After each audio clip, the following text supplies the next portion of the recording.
मित्रों नमस्कार। हमारे जीवन का मुख्य आधार जो है वह है कर्म। और कर्म मन से, वचन से और क्रिया से, तीनों से घटित होते हैं। मन के माध्यम से सोचना, विचार करना, संकल्प करना, भाव का आना या विचार विकार का आना, यह मन के द्वारा घटित होने वाला कर्म है। मन के बाद में जो दूसरा कर्म घटित होता है वह बोलकर, वाणी के माध्यम से, शब्दों के माध्यम से हम जो भी बोलते हैं वह वाणी के माध्यम से या शब्दों के माध्यम से दूसरा कर्म घटित होता है।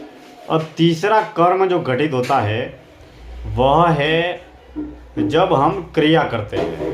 पहले हम सोचते हैं, फिर सोचने के बाद में बोलते हैं, और सोचने और बोलने के साथ में जब हम किसी कर्म को व्यक्तिगत प्रायोगिक रूप में उसे करते हैं तब वह क्रिया के रूप में घटित होता है। और विचारों के रूप में बहुत सारे विचार हमारे मन में आते हैं, लेकिन हर विचार वाणी में नहीं बदलता या हर विचार को हम बोलते नहीं हैं।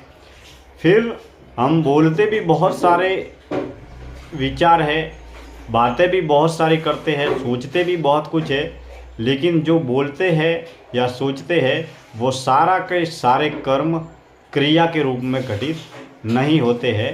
या हम बुद्धि, विनय, विवेक के आधार पर जो सोचते हैं वो बोलते हैं, वह सारे के सारे कर्म क्रिया में घटित नहीं करते हैं।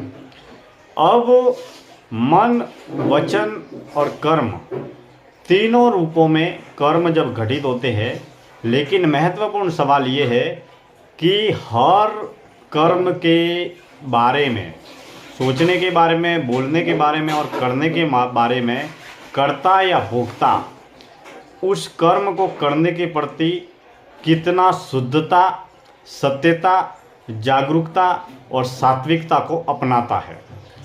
हमारे कर्म में या कर्ता या भोक्ता के कर्म में कितनी शुद्धता है, कितनी सत्यता है, कितनी जागरूकता है और कितनी सात्विकता है, इस विषय पर थोड़ा विस्तार से हम मंथन करते हैं, चिंतन करते हैं और बातचीत करते हैं।